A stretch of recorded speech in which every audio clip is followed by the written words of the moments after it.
Assalamualaikum warahmatullahi wabarakatuh. Waalaikumsalam. Kepada yang terhormat Bapak Kepala Sekolah UPTD SD Negeri 3 Buana Sakti, kepada Bapak Ibu Dewan Guru SD Negeri 3 Buana Sakti yang saya hormati, terkhusus kepada Bapak Arif Chandra Satria SPD selaku pemateri. Alhamdulillahirabbil alamin, wassalatu wassalamu ala asyrofil anbiya'i wal mursalin wa ala alihi washabihi ajmain. Pertama, marilah kita panjatkan puji syukur kehadirat Allah Subhanahu wa taala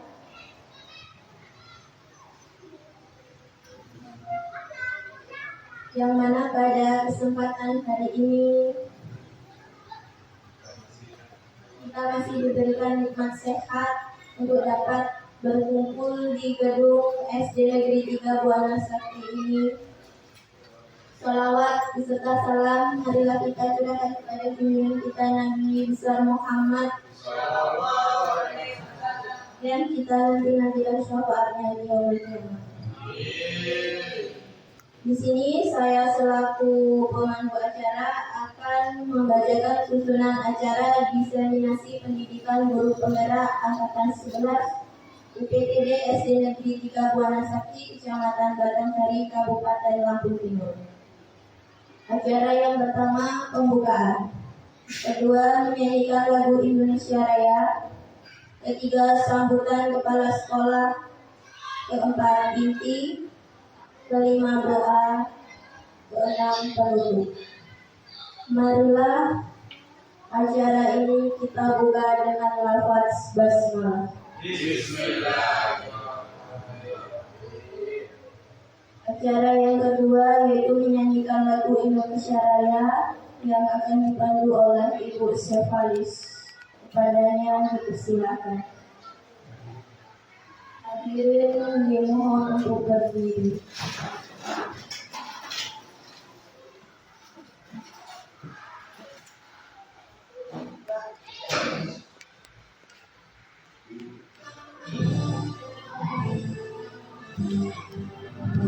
Indonesia negeriku, lambung darahku, bisa selalu berdiri dan pandu hidup. Indonesia bangsaku, bangsa dan tanah airku, marilah kita berseru, Indonesia bersatu. Hiduplah tanahku, hiduplah negeriku, bangsaku, rakyatku semuanya. Bangunlah jiwanya, bangunlah badannya untuk Indonesia. Indonesia merdeka, merdeka, tanahku, negeriku yang kucinta. Indonesia merdeka, merdeka, hiduplah Indonesia. Indonesia merdeka, merdeka, tanahku, negeriku yang kucinta. Indonesia merdeka, merdeka, hiduplah Indonesia. Hadirin dipersilakan duduk kembali. Acara yang ketiga, sambutan kepala sekolah atau yang mewakili. Kepadanya dipersilakan. Ya, Bapak Daryanto dipersilakan.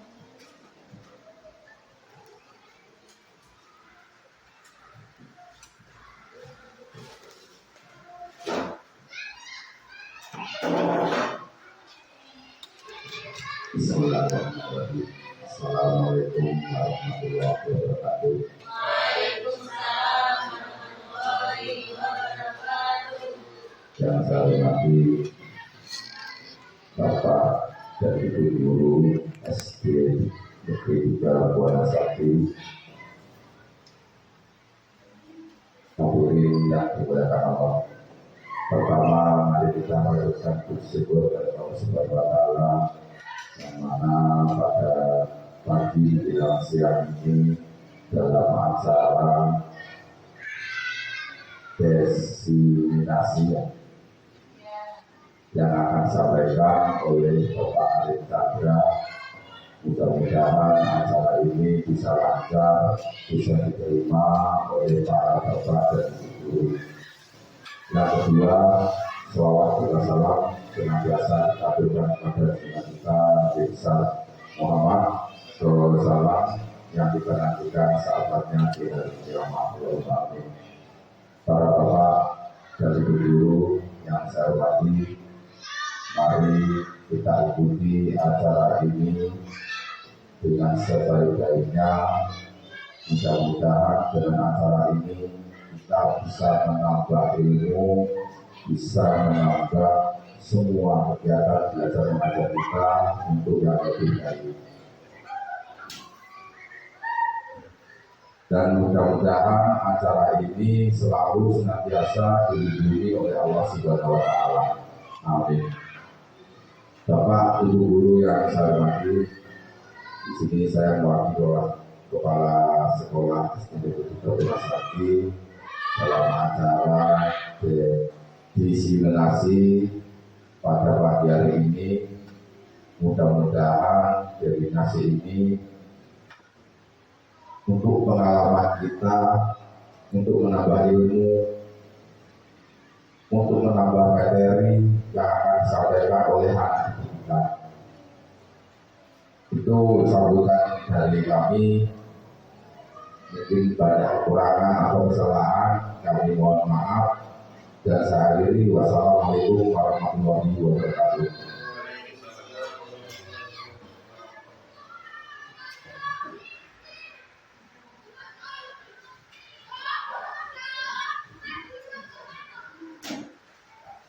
Acara yang keempat, inti pemaparan diseminasi yang akan disampaikan oleh Bapak Arif Chandra Satria SPD. Kepadanya disilakan. Assalamualaikum warahmatullahi wabarakatuh. Yang saya hormati Bapak Kepala Sekolah, Bapak Direktur, rekan-rekan guru UPTD SMP 3 Buana Sakti yang saya banggakan. Alhamdulillah saya ucapkan terima kasih kepada rekan-rekan guru sekalian yang telah berkenan meluangkan waktunya untuk kegiatan saya di CBB sebenarnya Bapak Ibu, yaitu aksi nyata diseminasi penyebaran pemahaman dan penerapan pengalaman budaya positif.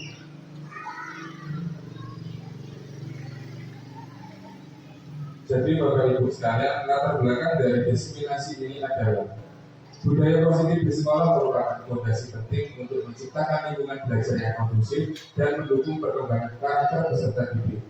Dengan membangun budaya positif, sekolah tidak hanya fokus pada pencapaian akademik, tetapi juga pada pembentukan nilai-nilai seperti rasa saling menghargai, tanggung jawab, dan kebersamaan. Implementasi disiplin positif, pemberdayaan siswa serta peran guru sebagai panutan adalah kunci untuk mewujudkan suasana belajar yang aman, nyaman, dan inspiratif, sehingga siswa dapat berkembang secara holistik dan siap menghadapi tantangan di masa depan. Baik, pada kegiatan awal kita akan membahas tentang pembelajaran dengan paradigma baru, di mana ternyata perkembangan zaman itu sangat berpengaruh dengan perkembangan anak-anak itu juga dalam melakukan pembelajaran baik di sekolah maupun di dalam lingkungan keluarga. Yang pertama, pembelajaran dengan paradigma baru merupakan pembelajaran yang dirancang berdasarkan prinsip-prinsip berdiferensiasi. Nah, mungkin kita tidak asing Pak, Ibu sekalian ketika mendengar kata berdiferensiasi, sehingga para peserta didik belajar sesuai kebutuhannya berdasarkan tahap perkembangan sesuai teori psikologi modern untuk mewujudkan profil belajar Pancasila. Nah, nilai-nilai kebajikan universal yang diharapkan dalam pembelajaran dengan paradigma baru yang pertama sesuai dengan profil pelajar Pancasila, yaitu beriman dan bertakwa kepada Tuhan Yang Maha Esa, kemudian berkebinekaan global, gotong royong, mandiri, kreatif, serta bernalar kritis. Next slide. Budaya positif. Budaya positif merupakan perwujudan dari nilai-nilai atau keyakinan universal yang diterapkan di sekolah. Budaya positif adalah di sekolah adalah sebuah ekosistem yang mendorong pengembangan karakter dan kompetensi siswa secara holistik. Ini mencakup lingkungan yang mendukung nilai seperti kejujuran, tanggung jawab, saling menghormati, dan kemandirian. Ketika budaya positif diterapkan dengan konsisten, siswa tidak hanya menerima pendidikan akademik, tetapi juga belajar untuk berpikir kritis, bertindak dengan integritas, dan berinovasi dalam menyelesaikan masalah. Budaya positif juga menciptakan lingkungan di mana siswa merasa aman, dihargai, didukung, yang pada akhirnya meningkatkan rasa percaya diri dan motivasi mereka dalam belajar. Dengan demikian, murid tidak hanya menjadi lebih mandiri dan bertanggung jawab, tetapi lebih siap menghadapi tantangan dalam kehidupan di luar sekolah. Dalam konteks profil belajar Pancasila, budaya positif berperan penting dalam pembentukan siswa menjadi individu yang berakhlak mulia, bernalar kritis, kreatif, mandiri, dan mampu bekerja sama atau gotong royong, serta memiliki semangat kebinekaan global. Budaya ini juga memperkuat pemahaman siswa tentang pentingnya nilai-nilai moral dan sosial sebagai dasar tindakan mereka dalam kehidupan sehari-hari. Baik, untuk selanjutnya adalah konsep inti budaya positif. Mungkin di sini banyak akan ada istilah-istilah baru yang akan kita temukan di sini. Ada 6 konsep inti di dalam budaya positif. Yang pertama, kita sudah bahas tadi, disiplin positif. Kemudian posisi kontrol, lalu ada motivasi perilaku manusia, kemudian kebutuhan dasar manusia, keyakinan kelas, serta segitiga restitusi. Next slide. Baik, miskonsepsi tentang teori kontrol. Yang pertama, ilusi guru mengontrol murid. Kadang kita beranggapan kita itu dapat melakukan kontrol terhadap murid-murid kita. Sebenarnya itu adalah miskonsepsi yang berjalan sudah dari dulu, Bapak Ibu. Ilusi guru mengontrol murid sebenarnya bukan karena murid itu ingin atau bisa kita kontrol, melainkan murid melakukan itu untuk menghindari ketidaknyamanan dari kita. Kemudian ilusi bahwa semua penguatan positif, efektif, dan bermanfaat. Jadi tidak semuanya penguatan, baik itu motivasi-motivasi itu bisa menguatkan positif yang efektif dan bermanfaat. Karena kadang ketika kita melakukan penguatan itu juga dapat menjadikan siswa itu kekurangan dalam motivasi untuk belajar. Kemudian ilusi bahwa kritik dan membuat rasa bersalah mampu menguatkan karakter. Yang terakhir yang paling fatal ialah ilusi bahwa orang dewasa berhak memaksa. Ketika murid-murid kita tidak mau mengerjakan atau melakukan hal yang kita inginkan, biasanya kita akan cenderung melakukan pemaksaan. Bagaimana caranya agar anak kita takut atau menurut dengan perintah yang kita laksanakan. Kemudian ada stimulus respon dan teori kontrol. Stimulus respon dalam pendidikan adalah konsep yang berasal dari teori perilaku, di mana pembelajaran dianggap terjadi sebagai hasil respon yang diberikan siswa terhadap stimulus tertentu di lingkungan mereka. Dalam konteks ini, stimulus adalah segala sesuatu yang dapat memicu respon atau reaksi siswa, seperti instruksi guru, pertanyaan, gambar, atau peristiwa yang terjadi di kelas. Respons adalah reaksi atau perilaku yang muncul sebagai akibat dari stimulus tersebut. Sedangkan teori kontrol dalam konteks pendidikan mengacu pada konsep di mana individu baik guru maupun siswa memiliki kemampuan untuk mengendalikan atau mempengaruhi perilaku mereka dalam proses belajar melalui pemahaman tentang konsekuensi dari tindakan mereka. Dalam pendidikan, teori kontrol dapat dihubungkan dengan konsep manajemen kelas yang efektif, di mana guru menggunakan berbagai strategi untuk menciptakan lingkungan belajar yang terstruktur, di mana siswa belajar untuk mengontrol perilaku mereka dan membuat keputusan yang bertanggung jawab. Teori ini juga terkait dengan pengembangan kemampuan siswa dalam mengolah diri, menetapkan tujuan, dan bertanggung jawab atas proses belajar mereka, sehingga mereka menjadi individu yang mandiri dan termotivasi. Baik Bapak Ibu, di sini ada diagram mengubah paradigma stimulus respons ke pendekatan teori kontrol. Kadang kita sebagai guru itu memiliki stimulus respon yang beranggapan bahwa kebutuhan kita atau kebutuhan murid itu sama. Nyatanya dalam teori kontrol, realitas kebutuhan kita itu berbeda-beda. Dari cara belajar anak, karakter anak, itu semuanya memiliki perbedaan. Jadi kita tidak bisa menyamaratakan persepsi tersebut. Kemudian semua orang melihat hal yang sama menurut stimulus respon. Teori kontrol sebaliknya, setiap orang memiliki gambaran yang berbeda.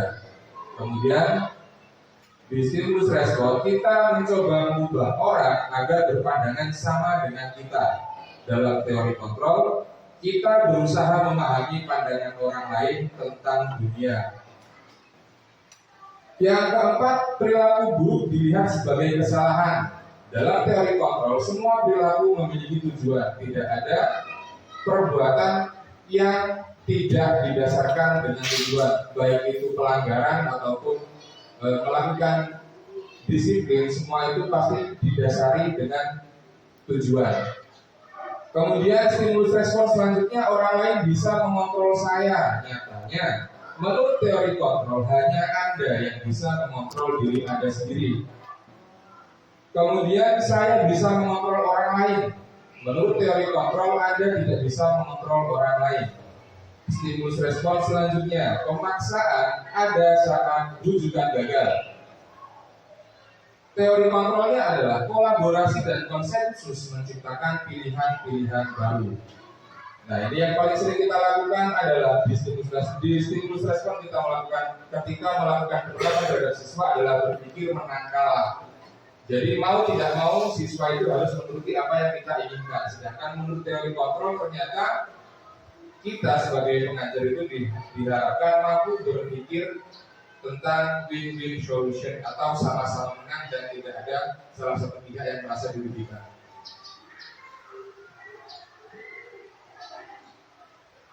Disiplin positif, oke Bapak Ibu. Saya ingin sedikit bertanya, apa yang terlintas di benak Bapak Ibu ketika mendengar kata disiplin?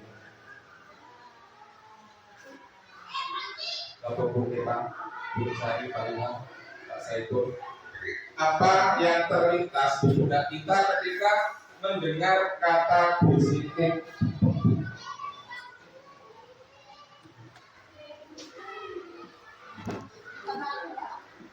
Oke, tepat waktu. Selain tepat waktu apa lagi? Pas waktu. Apa lagi Bu? Disiplin.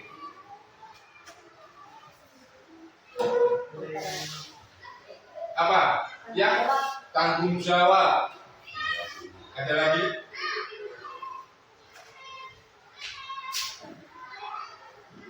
Oke. Ya, disiplin itu biasanya kita kaitkan dengan apa Bapak? Hukuman biasanya. Baik Pak, boleh dibuka slide-nya Pak, selanjutnya.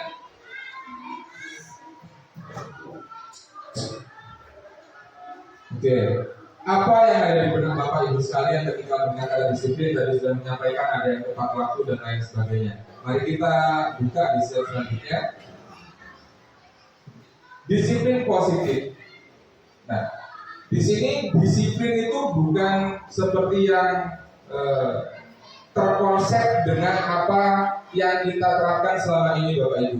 Makna disiplin itu sendiri berarti belajar. Ya, disiplin berasal dari kata disiplina yang berarti belajar. Disiplin mengacu pada disiplin diri, yang memiliki tanggung jawab terhadap apa yang dilakukan berdasarkan nilai-nilai yang diyakini. Disiplin positif merupakan salah satu cara menerapkan disiplin yang bertujuan untuk menumbuhkan kesadaran peserta didik tanpa imbalan atau reward, penghargaan, ancaman atau hukuman. Next one. Ya, miskonsepsi tentang disiplin. Disiplin dimaknai sebagai bentuk kepatuhan. Kita cenderung menghubungkan kata disiplin itu dengan ketidaknyamanan. Biasanya ketika anak datang telat kita selalu memarahinya, bukan memarahi ya. Dalam arti menegurnya, kamu ini tidak bisa disiplin. Dan ternyata selama ini kita ternyata yang salah dalam konsep berpikir tentang disiplin. Kemudian disiplin sama dengan hukuman. Banyak yang mengira bahwa disiplin identik dengan memberikan hukuman ketika siswa melanggar aturan. Padahal disiplin sebenarnya lebih berfokus pada pengajaran dan pembentukan perilaku positif daripada sekedar menghukum perilaku yang tidak diinginkan. Disiplin bertujuan untuk membantu siswa memahami konsekuensi dari tindakan dan belajar untuk membuat pilihan yang lebih baik di masa depan. Kemudian disiplin itu harus keras dan otoriter. Ada yang beranggapan bahwasanya mendisiplinkan siswa, pendekatan yang keras dan otoriter perlu dilakukan. Pendekatan ini cenderung menciptakan ketakutan daripada pemahaman. Disiplin yang efektif justru didasarkan pada hubungan yang positif dan saling menghormati antara guru dan siswa, di mana guru berperan sebagai pembimbing dan pelatih yang membantu siswa dalam berkembang. Sebagai seorang pendidik, tujuan kita adalah menciptakan peserta didik yang memiliki disiplin diri sehingga mereka berperilaku mengacu kepada nilai-nilai kebajikan universal dan memiliki motivasi intrinsik dalam perubahan perilaku ke arah yang lebih baik. Nilai-nilai kebajikan universal adalah nilai yang disepakati bersama, terlepas dari suku, ras, bangsa, bahasa maupun latar belakangnya. Nah, di dalam implementasi nilai-nilai kebajikan universal ternyata dari dulu di sekolahan ya institusi maupun organisasi biasanya telah menerapkan nilai-nilai kebajikan universal. Jika di sekolahan kita mengetahui bahwa program belajar Pancasila itu juga merupakan bagian dari nilai-nilai universal yang berisikan beriman dan bertakwa kepada Tuhan Yang Maha Esa, berakhlak mulia, berkebinekaan global, gotong royong, mandiri, kreatif dan bernalar kritis. Kemudian ICO Primary Years Program, yaitu program berkelanjutan yang tujuannya adalah menumbuhkan rasa toleransi, rasa hormat, integritas, mandiri, menghargai, antusias, empati, keingintahuan, kreativitas, kerjasama, percaya diri, dan komitmen. Jadi ini adalah tujuan-tujuan dari Ibu Primary Years Program. Keterampilan hidup atau life skill. Siswa dapat dipercaya, tulus hati, pendengar yang aktif, tidak merendahkan orang lain, dan memberikan yang terbaik bagi diri sendiri. Next one. Teori motivasi. Ada 3 motivasi perilaku manusia. Yang pertama, menghindari ketidaknyamanan. Yang kedua, mendapatkan imbalan atau penghargaan. Yang ketiga, menghargai diri sendiri dengan nilai-nilai yang dipercaya. Untuk menghindari ketidaknyamanan adalah bentuk motivasi terdekat bagi seorang peserta didik maupun yang nggak harus peserta didik. Kita pun juga ketika menerapkan motivasi yang pertama, menghindari ketidaknyamanan juga merupakan sudah juga memiliki motivasi terdekat dalam perilaku kita. Misal kita datang sekolah tepat waktu atau lebih awal hanya agar tidak mendapatkan nilai plus. Nah ya, mendapatkan nilai plus lah. ya, atau menghindari ketidaknyamanan yang akan terjadi bila mana atasan kita melakukan teguran terhadap kita. Kemudian yang teori motivasi yang kedua adalah mendapatkan imbalan atau penghargaan. Nah, untuk apa sih kita datang pagi-pagi ke sekolah ini? Misalnya saya ingin biar saya dilihat guru-guru lain paling aktif atau seperti apa, kemudian berusaha untuk mendapatkan sanjungan dari atasan. Itu juga merupakan motivasi di atasnya yang rendah, jadi middle lah ya Pak. Jadi middle mendapatkan imbalan atau penghargaan. Yang nyatanya kadang mendapatkan perilaku motivasi untuk mendapatkan imbalan dan penghargaan ini tidak seharusnya kita lakukan ternyata. Kemudian motivasi yang ketiga adalah untuk menghargai diri sendiri dengan nilai-nilai yang dipercaya. Untuk apa sih saya melakukan ini? Jadi berusaha untuk mengaktifkan motivasi internal atau motivasi dari dalam diri untuk menjadi pribadi yang lebih baik dan bisa menjadi teladan bagi yang lain. Nah, motivasi perilaku manusia menurut Dain dosen mengemukakan bahwa motivasi perilaku manusia itu terbagi menjadi dua. Kalau tadi tiga itu adalah subnya. Yang pertama motivasi ekstrinsik, yaitu untuk menghindari hukuman atau ketidaknyamanan yang dihasilkan atas tindakan yang telah kita perbuat. Kemudian berharap mendapat imbalan atau penghargaan. Kita bermotivasi ketika ada rewardnya, ketika ada bayarannya lah. Misal ketika di sekolah sedang ada apa, atau tidak hanya di sekolah, anak-anak itu mau disuruh, kalau misal di rumah anak-anak mau disuruh ke warung kalau ada kembaliannya, itu juga merupakan reward itu yang sudah harus kita hindari dalam melakukan pembelajaran di sekolah. Kemudian apa yang harus kita kembangkan dalam diri kita, dalam diri anak-anak, yaitu motivasi intrinsik, yaitu berupa dorongan dari dalam diri untuk melakukan sesuatu karena kepuasan atau minat pribadi. Jadi melakukannya karena benar-benar ingin memarengke atau puas dengan apa yang sudah dikerjakan, yaitu untuk menjadi orang yang mereka inginkan dan menghargai diri sendiri dengan nilai-nilai yang dipercaya. Kontrol. Posisi kontrol di situ ada hukuman, kemudian konsekuensi, restitusi. Nah, hukuman, konsekuensi, dan restitusi itu merupakan tiga hal yang sangat berbeda.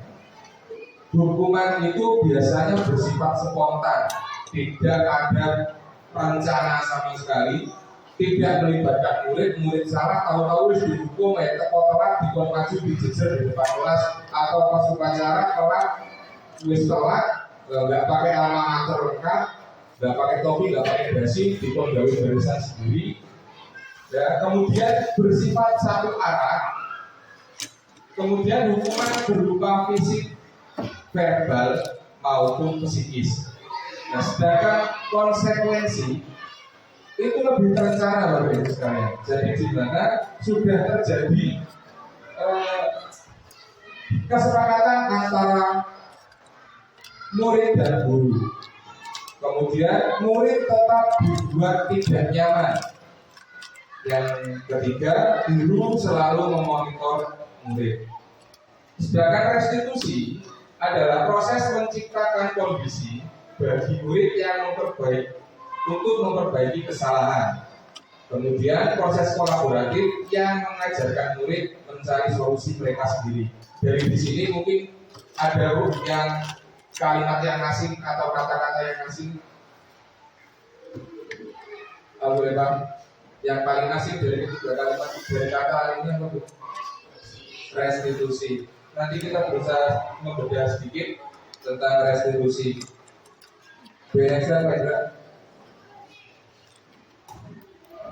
Nah, di dalam teori kontrol itu ada yang namanya identitas gagal dan identitas sukses. Hukuman itu sesuatu yang menyakitkan dan harus terjadi. Jadi pokoknya bocah salah itu dihukum, bisa nggak bisa harus dihukum. Ya.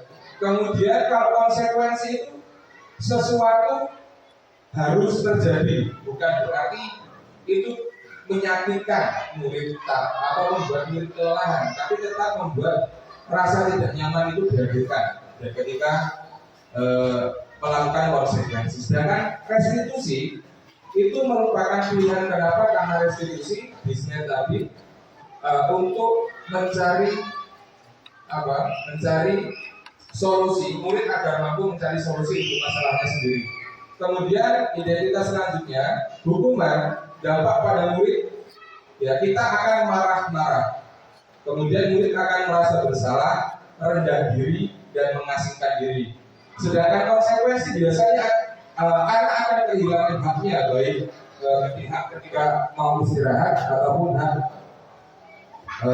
penahanan. Ya. Kemudian jika restitusi, murid anak tidak kehilangan waktu, namun bersemangat untuk memperbaiki diri. Next slide, Pak. Baik, ini adalah perbedaan antara hukuman atau konsekuensi. Di sini ada beberapa pertanyaan, Bapak Ibu. Saya akan tanyakan. Mencatat 100 kali di dalam buku kalimat saya tidak akan terlambat lagi karena terlambat ke sekolah. Kira-kira ini hukuman atau konsekuensi, Bapak Ibu? Hukuman. Baik. Untuk yang kedua, lari mengelilingi lapangan basket 2 kali karena terlambat hadir ke sekolah, hukuman atau konsekuensi? Hukuman. Ketiga, membersihkan coretan yang dibuat di meja tulis, hukuman atau konsekuensi? Konsekuensi. Murid diminta untuk push up 15 kali karena tidak menggunakan masker ke sekolah, konsekuensi atau hukuman? Hukuman. Menggantung untuk melihat ke dalam diri. Jadi restitusi itu kita menganjurkan murid untuk lebih melihat apa sih, potensi apa sih ketika saya melakukan kesalahan, saya harus berbuat apa sih, seperti itu. Restitusi mencari kebutuhan dasar yang mendasari tindakan. Jadi ketika anak melakukan kesalahan itu kan biasanya karena ada salah satu faktor kebutuhan dasar mereka yang tidak terpenuhi. Jadi tindakan itu yang mendasari tindakan anak untuk melakukan kesalahan-kesalahan menurut kita. Kemudian restitusi baik untuk memperkuat motivasi intrinsik. Kenapa?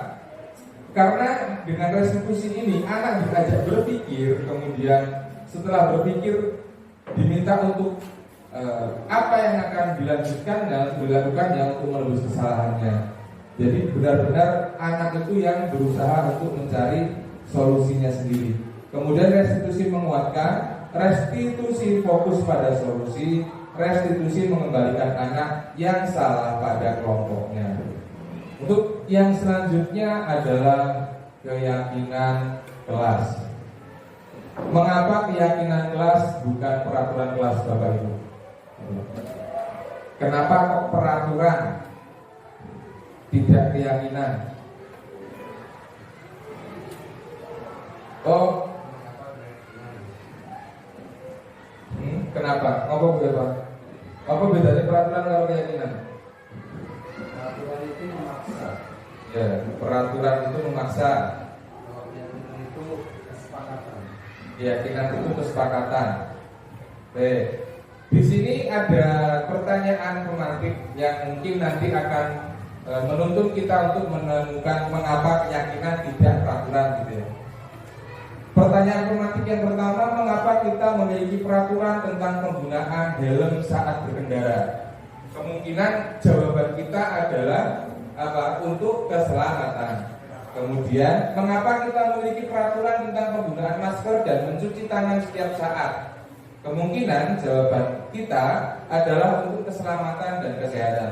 Nah, ini soal ini mungkin terjadi ketika masih pandemi COVID-19, Bu, ya. Makanya masih harus menggunakan masker dan mencuci tangan setiap saat. Nah, Nilai-nilai keselamatan atau kesehatan inilah yang kita sebut sebagai keyakinan. Ya, ketika kita sudah mengetahui ini, oh ternyata saya melakukan ini itu untuk keselamatan, oh saya melakukan ini itu untuk kesehatan, oh saya melakukan ini untuk menghormati orang lain. Nah, itulah yang kita sebut dengan keyakinan, yaitu nilai-nilai kebajikan universal yang disepakati secara tersirat dan tersurat, terlepas dari latar belakang, suku, bangsa, ras, bahasa maupun agama. Next. Nah, bagaimana dengan penerapan di kelas? Nah, jadi itu kenapa kok keyakinan tidak kenapa kok peraturan kenapa kok keyakinan tidak peraturan? Nah, ternyata Bapak Ibu, peraturan itu bersifat mengekang tanpa adanya kesepakatan dua arah. Sedangkan keyakinan adalah peraturan yang dibuat dan disepakati bersama yang kemudian menjadi sebuah keyakinan. Dalam konteksnya penerapan di dalam kelas, antara keyakinan dan peraturan adalah dua konsep yang berbeda. Jika keyakinan adalah prinsip atau nilai dasar yang diyakini oleh guru dan siswa tentang bagaimana seharusnya kelas berfungsi dan bagaimana hubungan antar siswa dan guru harus terjalin. Fungsinya menjadi panduan umum untuk siswa untuk sikap dan perilaku dalam kelas. Keyakinan ini membentuk budaya kelas dan mempengaruhi cara siswa berinteraksi satu sama lain dan dengan guru. Sedangkan peraturan kelas adalah aturan spesifik dan praktis, jadi tidak ada istilahnya anak salah kok ditoleransi. Tapi kalau keyakinan itu kita mengajak anak agar sadar tentang kesepakatan yang sebelumnya dibuat bersama-sama dengan guru yang kemudian menjadikan itu sebagai keyakinan mereka, yang ditetapkan untuk mengatur perilaku siswa dan memastikan keteraturan di dalam kelas. Sama-sama positif Bapak Ibu sebenarnya. Cuma fungsi mendalamnya itu ternyata kalau peraturan tidak sampai menancap di dalam hati murid, karena yaitu tadi peraturan sudah ada, saya nggak diajak aja kok dalam pembentukan kesepakatan ini kan gitu. Fungsinya membantu menciptakan struktur dan mengelola perilaku dengan memberikan pedoman yang jelas tentang apa yang dibolehkan dan tidak diperbolehkan. Next, nah, bagaimana pembentukan keyakinan kelas?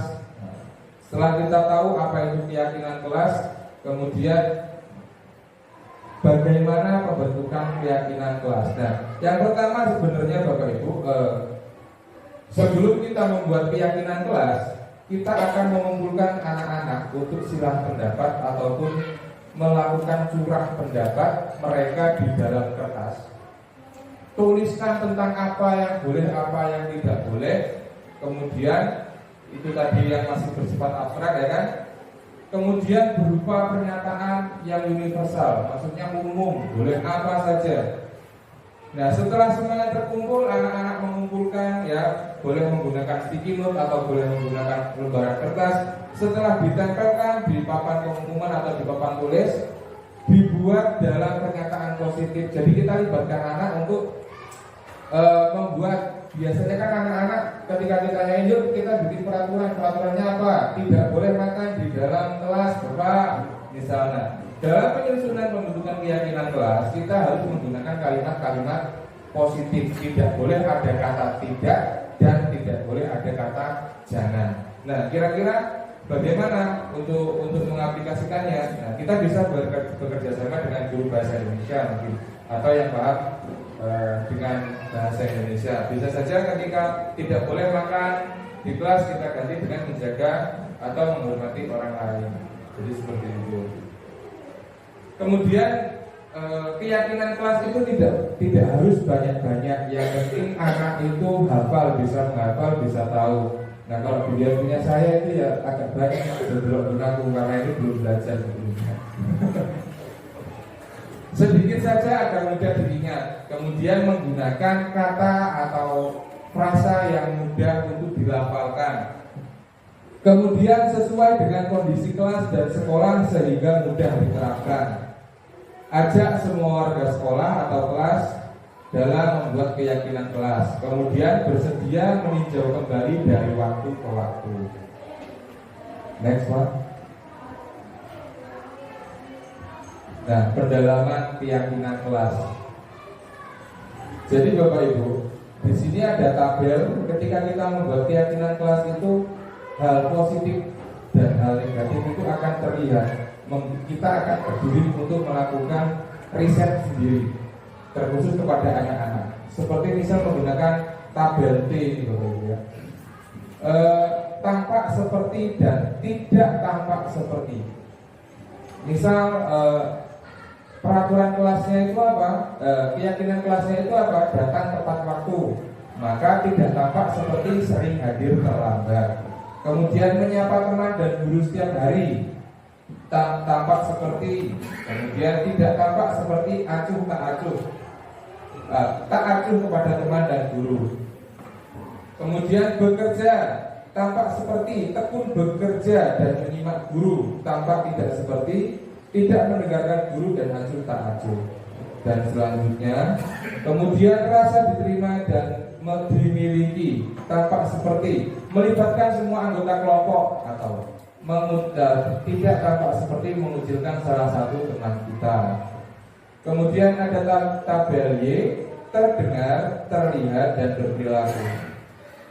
Nah, terdengar seperti apa? Biasanya anak itu ketika sudah timbul kesadaran moralnya, yaitu satu orang berbicara, yuk saya bantu, misal. Terus kita bisa melakukannya bersama-sama. Terlihat seperti apa? Berempati terhadap perasaan orang lain. Kemudian perilakunya apa? Tersenyum, ramah, memberikan salam, hormat dan lain sebagainya. Next Pak.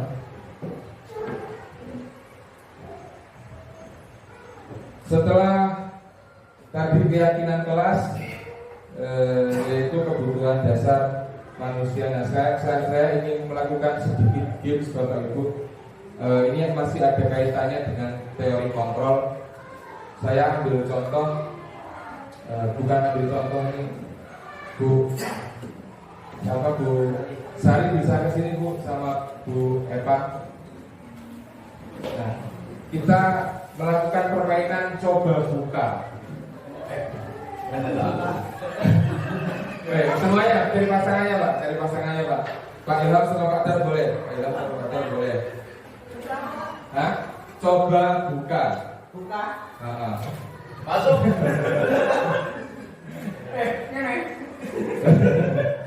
Baik, permainannya adalah kita menggenggam salah satu tangan kita, ya, salah satu saja.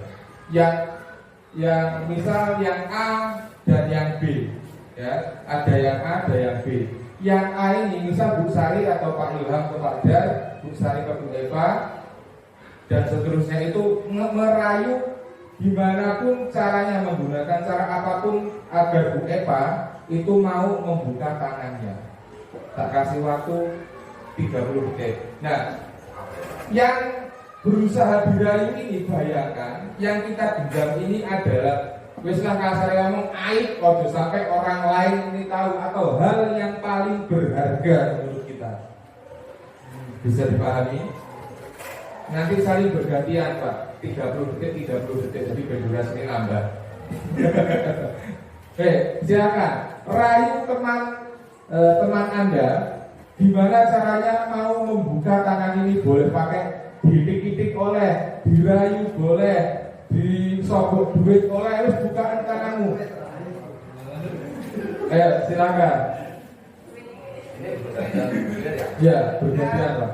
Ya ini sama temennya. Sama di sini gue para saya itu bukaan Pak.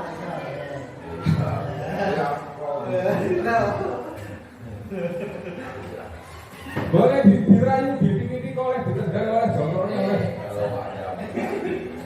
Insya Allah anak Anda.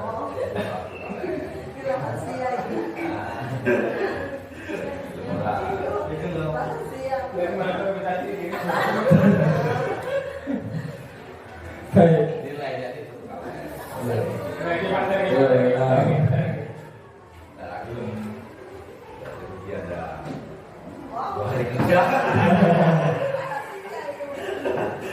Baik, contoh Bapak Ibu. Jadi inti permainan ini adalah kembali kita ke posisi kontrol, bahwasanya kita tidak dapat mengontrol orang lain. Hanya diri kita sendirilah yang bisa mengontrol diri kita sendiri. Silakan duduk kembali Bapak Ibu.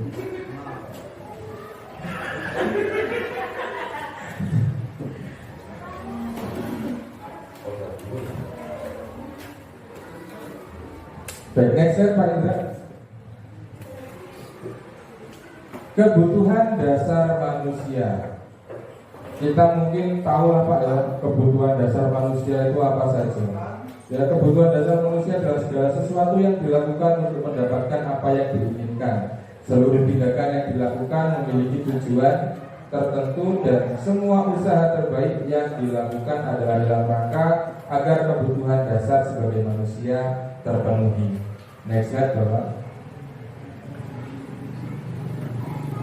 Oke, 5 kebutuhan dasar manusia. Yang pertama adalah bertahan hidup atau survive.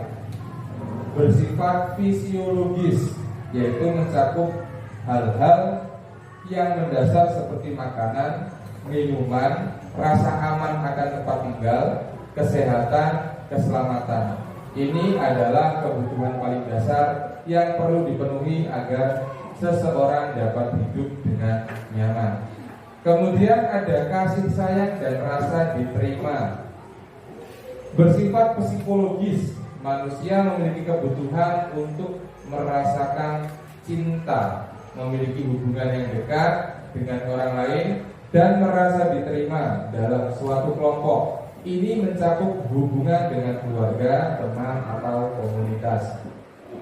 Kemudian ada penguasaan, kebutuhan pengakuan atas keterampilan atau kemampuan. Ini mencakup perasaan kompeten, bersifat kompeten yang berhasil dan dihargai orang lain. Ini termasuk prestasi pengakuan dan kemampuan untuk mempengaruhi lingkungan atau orang lain. Kemudian ada kebebasan atau freedom, yaitu kebutuhan untuk memiliki kontrol atas hidup sendiri, termasuk kebebasan untuk memilih dan membuat keputusan. Ini juga mencakup kebebasan berekspresi dan berpikir. Sudah dicontohkan tadi sebelum masuk ke materi ini Bapak Ibu ya, dengan gambaran A dan B. A itu berusaha merayu si B agar bisa membuka tangan itu tadi. Kemudian yang kebutuhan yang terakhir adalah kebutuhan dasar atas kesenangan. Manusia memiliki kebutuhan untuk merasakan kesenangan dan kegembiraan, baik melalui permainan, hobi, belajar, hal-hal baru, atau aktivitas yang memberikan kepuasan pribadi. Next slide Pak. Nah, kemudian timbul pertanyaan, bagaimana sih jika kebutuhan dasar manusia terpenuhi atau tidak terpenuhi?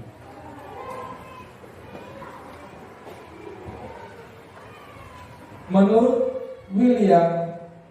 teori William Glasser, 5 kebutuhan dasar manusia yang harus dipenuhi untuk mencapai kesejahteraan dan motivasi yang optimal adalah: yang pertama, jika kebutuhan untuk bertahan hidup terpenuhi, individu akan merasa aman secara fisik dan materi. Mereka memiliki akses yang memadai terhadap makanan, tempat tinggal, dan kepentingan dan perlindungan dari bahaya. Jika tidak terpenuhi, individu akan merasa terancam atau tidak aman, kekurangan makanan atau tempat tinggal, dan menghadapi resiko keamanan. Ini dapat menyebabkan stres, kecemasan, dan ketidakstabilan emosi. Yang kedua, kebutuhan kasih sayang dan rasa diterima, love and belonging. Jika terpenuhi, individu akan merasa dirinya diterima dan dihargai oleh orang lain, memiliki hubungan sosial yang positif, dan merasa bagian dari komunitas atau kelompok. Yang kedua, tidak terpenuhi, individu merasa tersaingi, terasing, kesepian, dan tidak diterima oleh lingkungan sosial mereka. Hal ini dapat mengakibatkan isolasi sosial dan rendahnya harga diri. Next slide, Pak. Nah, bagaimana jika kebutuhan kebebasan kita terpenuhi? Individu akan memiliki kebebasan untuk membuat pilihan dan mengambil keputusannya sendiri, merasa memiliki kontrol atas hidupnya. Kemudian bagaimana jika tidak terpenuhi? Individu akan merasa tertekan atau dikendalikan oleh orang lain atas situasi, kemudian mengalami kurangnya otonomi atau kebebasan pribadi. Yang keempat, kebutuhan akan kesenangan. Jika kebutuhan ini terpenuhi, individu dapat menikmati aktivitas yang menyenangkan dan membebaskan dari stres, menemukan kebahagiaan dalam kegiatan sehari-hari. Jika tidak terpenuhi, individu merasa hidup monoton, tidak ada waktu atau kesempatan untuk bersenang-senang, merasa bosan dan selalu tertekan. Kebutuhan terakhir yaitu kebutuhan penguasaan atau power. Jika terpenuhi, individu akan merasa kompeten, memiliki kesempatan untuk mencapai tujuan, dan memiliki kontrol atas aspek penting dari hidup mereka.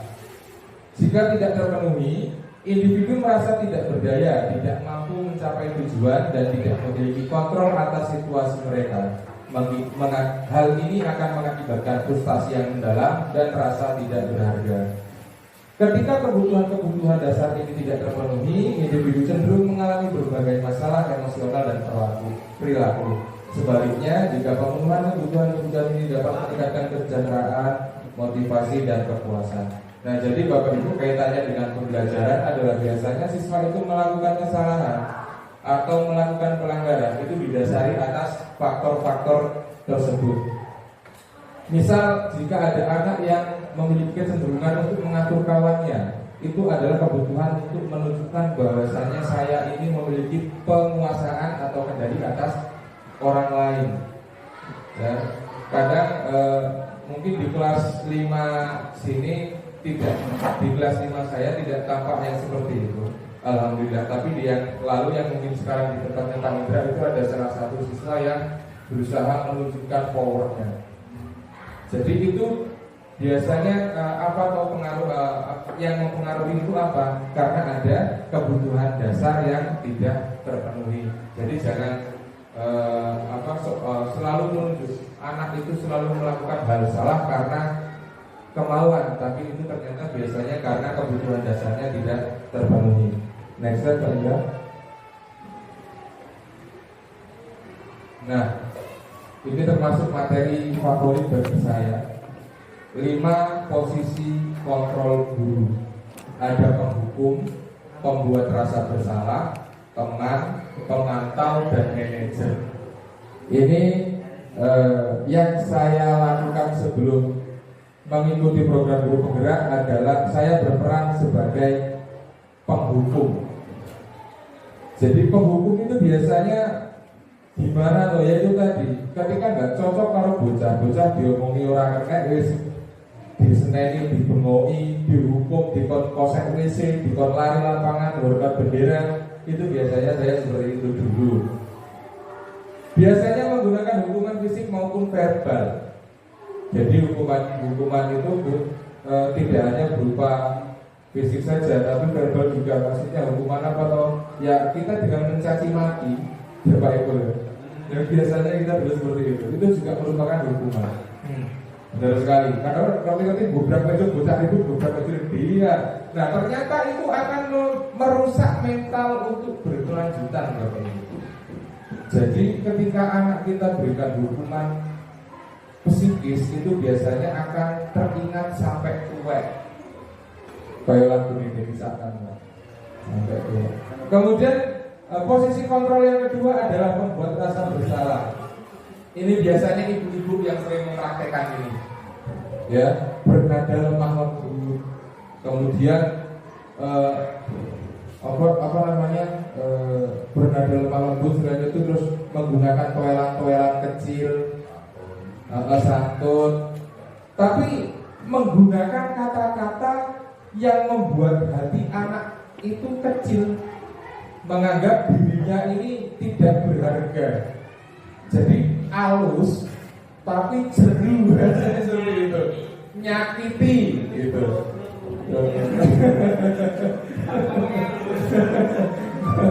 Kemudian posisi kontrol selanjutnya adalah teman. Nah, ini sempat saya terapkan. Posisi kontrol teman ini memiliki sisi positif dan sisi negatif tentunya.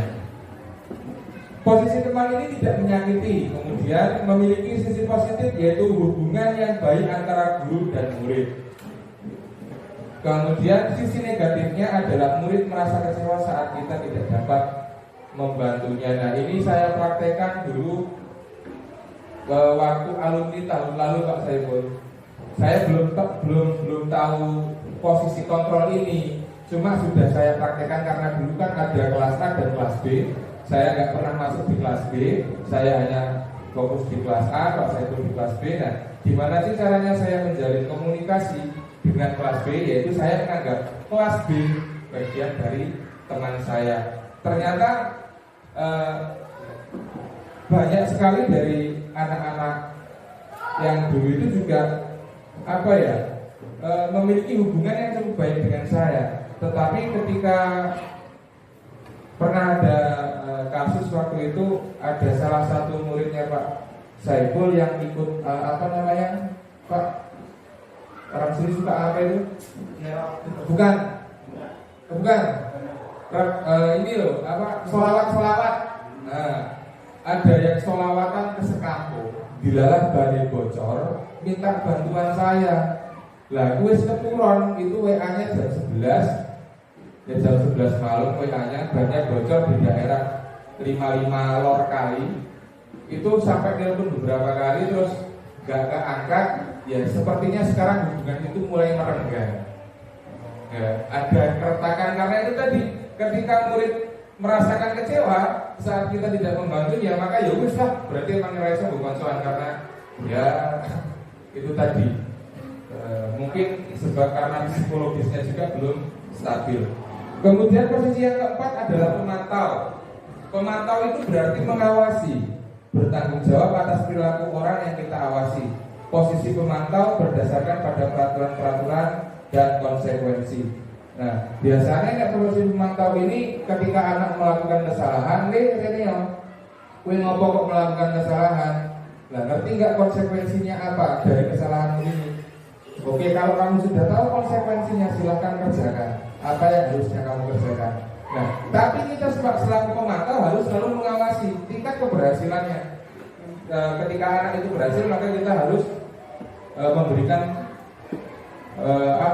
bukan memberikan reward yang jelas, kalau tidak memberikan pujian atas keberhasilan melaksanakan memperbaiki kesalahannya. Nah, kemudian posisi yang terakhir adalah posisi manajer. Guru berbuat sesuatu bersama murid, mempersilahkan murid mempertanggungjawabkan perilakunya, mendukung murid agar dapat menemukan solusi atas permasalahannya sendiri. Nah, kira-kira dari posisi kontrol, kalimat posisi kontrol ini kira-kira yang paling masuk yang mana, Bu?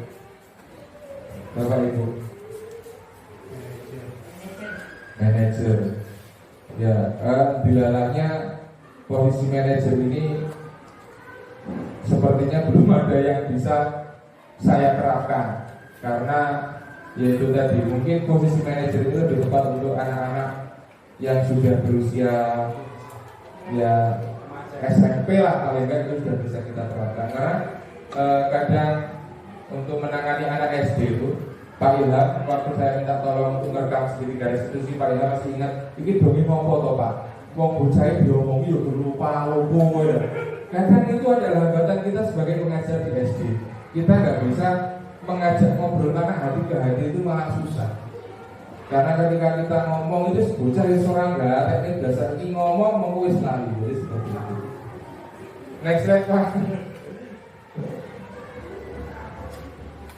Nah, 5 posisi kontrol restitusi, motivasi.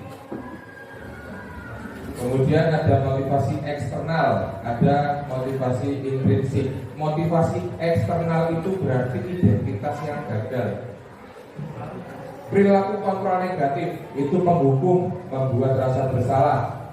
Nah, motivasi intrinsiknya, identitas sukses adalah perilaku kontrol positif. Kemudian kontrol diri. Kontrol positif itu bisa sebagai teman atau pemantau. Kontrol diri itu sebagai manajer. Guru berbuat menghardik, menunjuk, kemudian menyakiti, menyindir. Nah, itu sebagai penghukum. Kemudian apa jika pembuat rasa bersalah? Berceramah, menunjukkan kekecewaan yang mendalam. Kemudian posisi kontrol positif, menjadi teman, membuat alasan-alasan untuk murid-muridnya. Kemudian jika pemantau, menghitung dan mengukur. Jika manajer mengajukan pertanyaan-pertanyaan. Identitas gagal selanjutnya, guru berkata, kalau kamu tidak melakukannya saya akan. Kemudian kotaki ya bobo. Jadi banyak Pak ya. Ini nanti kita bahas lebih lanjut mungkin kalau ada kesempatan yang lainnya. Ke next slide Pak Indra.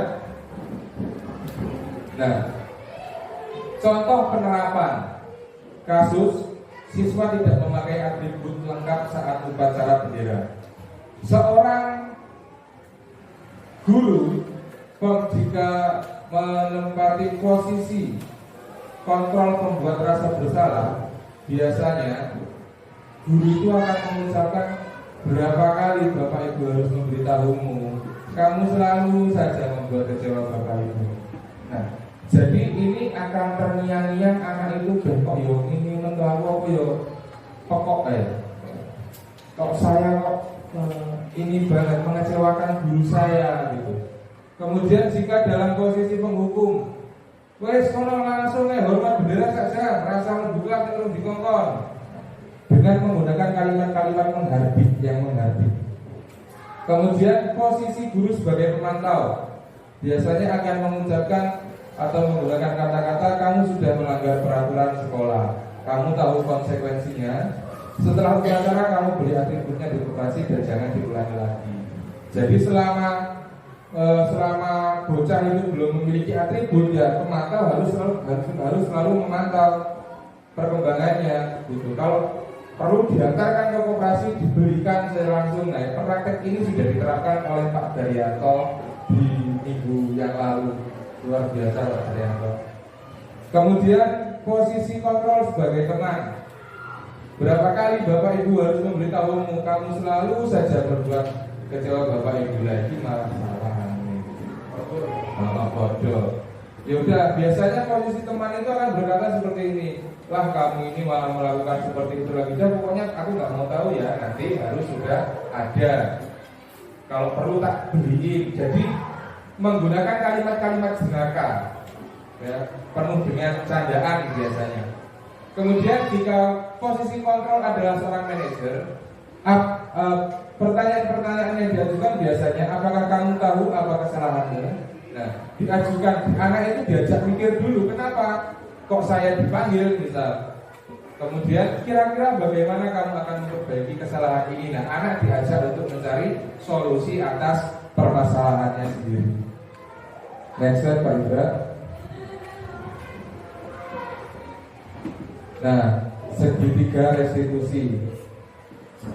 Segitiga restitusi adalah konsep dalam manajemen perilaku yang digunakan dalam konteks pendidikan untuk membantu siswa memperbaiki kesalahan dan kembali berinteraksi secara positif dengan kelompoknya. Konsep ini berasal dari teori restitusi yang berfokus untuk memperbaiki hubungan dan mendukung perkembangan karakter melalui refleksi dan tindakan pribadi. Jadi ada 3 tahapan segitiga restitusi Bapak Ibu. Yang paling mendasar adalah menstabilkan identitas, kemudian memvalidasi tindakan yang salah, kemudian menanyakan keyakinan.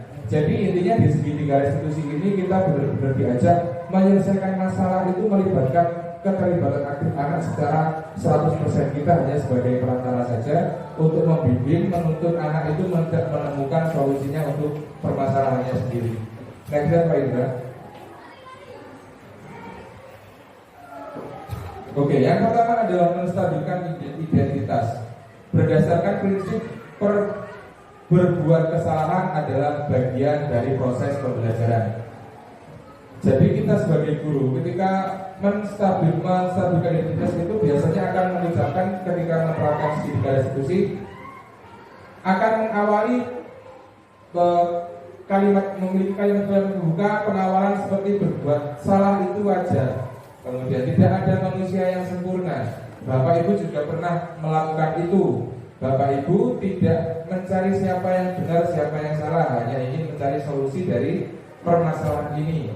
Terus kamu berhak merasa begitu. Jadi tidak boleh anak berbuat kesalahan kita langsung memarahi, menghardiknya tanpa melakukan klarifikasi terhadap anak dengan menstabilkan identitasnya. Kemudian next slide, Pak. Setelah menstabilkan identitas, selanjutnya adalah validasi tindakan yang salah. Berdasarkan prinsip setiap perilaku berupaya memenuhi suatu kebutuhan tertentu. Jadi ketika anak sudah enak cerita dengan kita, ketika kita menggunakan kalimat-kalimat yang di awal tadi menstabilkan identitas, kita akan masuk ke validasi tindakan. Biasanya guru akan melakukan, kamu pasti punya alasan melakukan hal itu. Kemudian, padahal kamu bisa melakukan yang lebih buruk dari itu ya. Kamu patut bangga karena telah melindungi sesuatu yang penting bagimu. Jadi ketika memvalidasi tindakan ini Bapak Ibu, kita buat anak itu bercerita senyaman mungkin dengan kita.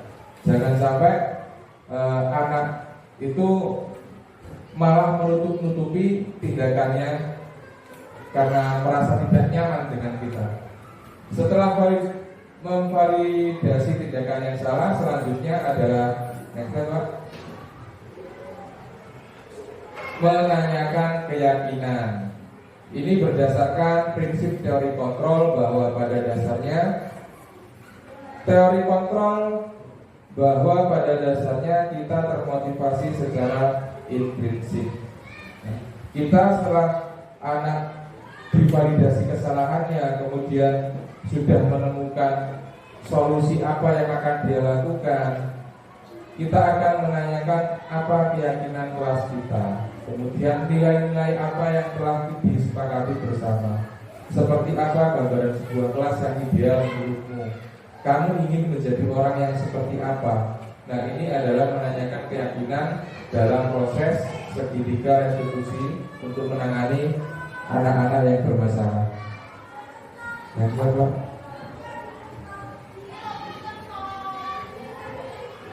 seorang guru yang baik hendaknya memiliki kemampuan dalam mewujudkan budaya positif di sekolah. Budaya positif tersebut dapat dijalankan dengan konsep-konsep inti seperti: 1. Disiplin positif, yang kedua motivasi perilaku manusia, yang ketiga keyakinan kelas dan sekolah, keempat kebutuhan dasar manusia, kelima posisi kontrol restitusi dan segitiga restitusi. Baik Bapak Ibu, next Pak. Nah, untuk penutup, dalam program penerapan disiplin positif, guru perlu memiliki standar kepribadian profesional dan sosial yang tinggi. Guru harus mampu merefleksikan diri dalam perannya sebagai pengelola atau among yang membimbing murid-muridnya menjadi pribadi yang mandiri, merdeka dan bertanggung jawab sesuai dengan standar pendidikan nasional. Baik Bapak Ibu, pemaparannya sudah selesai. Saya akan membuka sesi tanya jawab. Yang ingin bertanya, monggo saya persilahkan.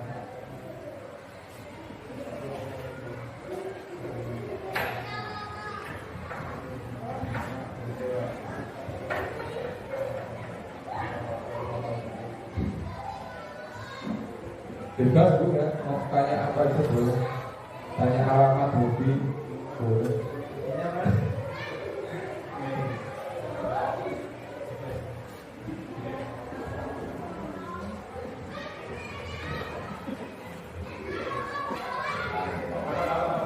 Yes, oke Pak.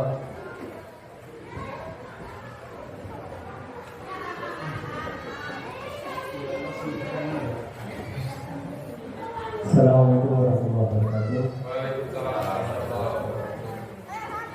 Ya, dari semua pemaparan materi yang disampaikan, saya sebagai audiens itu paling tertarik dengan mengubah masuk stimulus respon berdasarkan teori kontrol.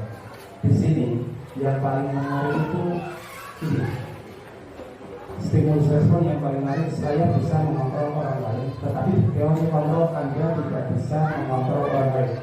Nah, yang ingin saya tanyakan, kalau kita kan bertindak sebagai guru di sekolah dasar, di sini peran kita itu ketika kita yang kita terapkan selama ini kan saya bisa mengontrol orang lain, selalu seperti itu.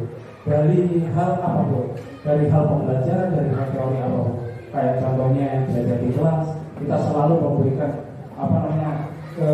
dengan sifat paksaan, entah itu dalam pembelajaran apa yang saya alami sendiri di bidang agama ataupun matematika, atau ketika kita lihat sendiri penerapan di upacara untuk baris berbaris sendiri, kita seolah-olah kita yang bisa mengontrol orang lain.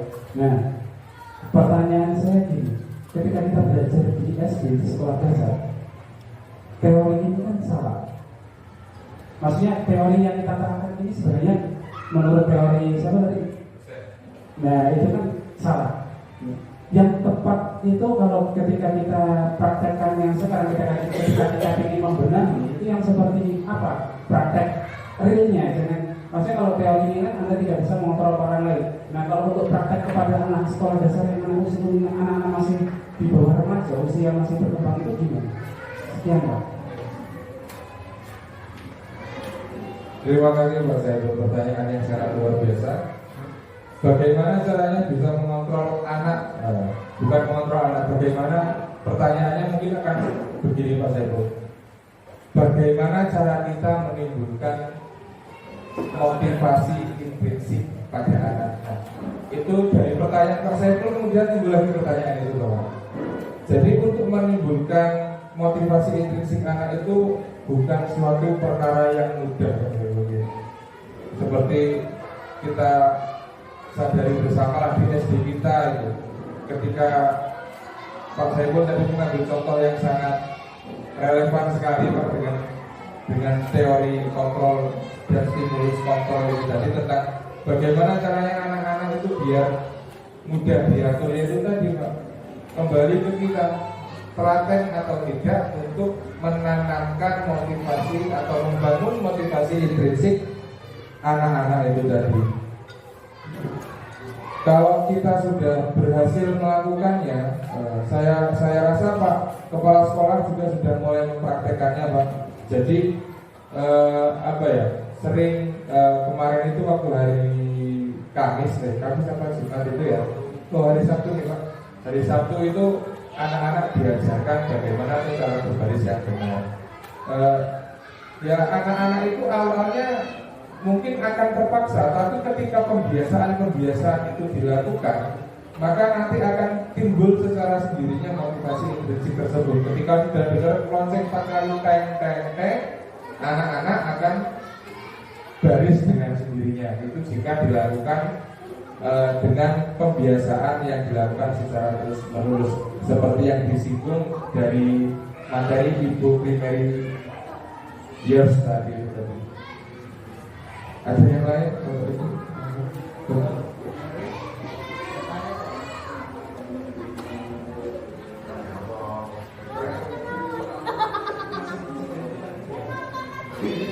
Masih penasaran gitu. Monggo, boleh. Oke. Selanjutnya gini Pak. Kan pembiasaan yang kita lakukan itu dengan cara yang luar biasa. Maksudnya masih dengan tindakan yang dimana sifat tindakan itu kalau menurut teori yang sekian banyak ini kurang pas lah. Karena pembiasaan yang kita lakukan dengan bahasa satu, maaf ngomong salah. Dua, dengan tindakan-tindakan, maksudnya dengan tindakan-tindakan entah itu tindakan dari fisik ataupun yang lain, itu masih dengan tindakan yang sangat, maksudnya ya tidak sesuai dengan teori yang dihadirkan hari ini. Berarti kalau misalkan kita melakukan pembiasaan yang seperti apa Pak? Maksudnya pembiasaan yang seperti apa yang kita bisa terapkan tanpa menggunakan, maksudnya kayak kalimat-kalimat yang kasar bahasa itu. Monggo. Nah, ini masih ada kaitannya dengan baris berbaris tadi atau bagaimana Pak ini? Walaupun dibikin baris-baris Pak, pembelajaran itu seperti itu. Oke. Sampai ada ancaman-ancaman maksudnya kan masih saya masih termasuk salah satu buku yang masih menerapkan teori ancaman. Maksudnya dari ancaman itu kayak seperti ini tadi yang saya alami hari ini. Penghafalan kayak matematika kalian. Ketika anak itu tidak hafal, saya katakan kamu tidak beristirahat. Ketika kamu membiasakan diri, saya tidak apa-apa, istirahat gak apa-apa di depan saya. Ketika kamu masih melakukan hal seperti itu, minggu depan kamu saya ikutkan dari kelas otak itu teman. Baik. Benar Pak, ini sebenarnya kalau berkaitan dengan pembelajaran itu ada istilah tadi disinggung di awal sekali paradigma pelajaran baru tentang pembelajaran berdiferensiasi. Jadi kalau untuk pembelajaran di dalam kelas Pak Saiful, kita ini harus tahu dulu karakter bocah ini lebih. Karena ada anak yang daya tangkapnya tinggi, ada yang rendah, ada yang ini. Nah, kita maksudnya diferensiasi itu adalah mengelompokkan. Dalam arti mengelompokkan harus tahu dulu kebutuhan dasarnya anak-anak ini apa. Gitu. Ya kan nggak bisa kita. Anak itu punya cara belajar tersendiri. Ada yang melakukan pembelajaran melalui visual, audiovisual dan kinestetik. Dimana kalau visual ini ketika melihat gambar, baru melihat gambar aja udah tahu. Tapi ada yang kinestetik, nah kinestetik ini kebanyakan yang ada di sekolah kita ini kalau melaku, kalau pelayan itu adalah sebuah cara belajar mereka. Jadi kita nggak punya kewenangan sebenarnya untuk mengatur, menang gue enggak, sebenarnya nggak seperti itu. Kalau di pembelajaran berdiferensiasi kita adalah harus memfasilitasi anak-anak yang berkebutuhan pembelajaran dengan kinestetik. Kita fasilitasi, misal ketika ada matematika tentang perkalian apa-apa, gue jajal kono, boleh apa godong dikon ngitung piro sampai ketemu. Nah, dengan cara-cara seperti itu mungkin bisa kita terapkan. Kemudian selanjutnya gambarannya seperti ini. Kalau untuk pembiasaan yang berkaitan dengan berkaitan dengan nilai-nilai kebajikan, itu kayak saling menghormati, kemudian kayak berbaris itu tadi, itu pembiasaannya biasanya kita sering lupa, khususnya saya sendiri ketika kepala sekolah sudah menyontohkan disiplin positif yang luar biasa, kebiasaan yang luar biasa, dengan setiap pagi nyalangi murid yang datang itu juga salah satu bagian dari kebiasaan positif. Kadang saya baru datang bomber motor sing elek Pak, awakku keju-keju, makanya jago bising nang base camp gitu kan. Dengan seperti itu, karena saya sendiri masih belum bisa untuk mengikuti program-program yang ada yang dibuat dari Pak Nobis. Itu saja Pak, mungkin pemaparan dari saya berhubung waktunya sudah habis. Saya ucapkan terima kasih banyak kepada rekan-rekan guru sudah meluangkan waktunya. Apabila terjadi banyak kesalahan, pasti banyak kesalahan, saya mohon maaf kepada Allah, saya mohon ampun. Saya Assalamualaikum warahmatullahi wabarakatuh.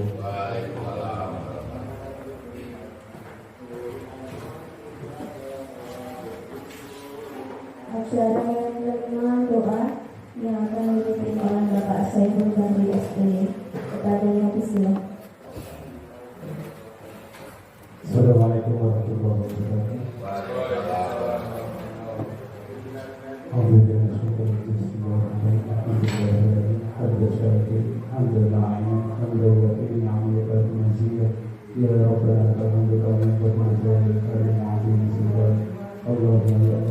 Ya Allah, ampunilah dosa kami, dosa diri kami, dosa orang tua kami. Ya Allah, ya Allah, berkatilah setiap guru-guru yang hadir hari ini, angkatlah derajatnya.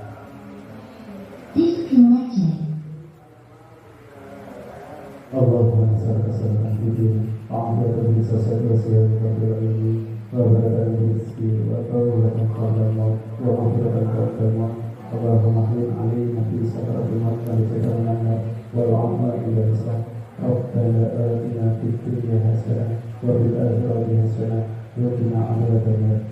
Subhana rabbika rabbil izzati amma yasifun wa salamun 'alal mursalin walhamdulillahi rabbil alamin. Wassalamualaikum warahmatullahi wabarakatuh. Acara yang keenam penutup. Marilah acara ini kita tutup dengan lafaz hamdalah.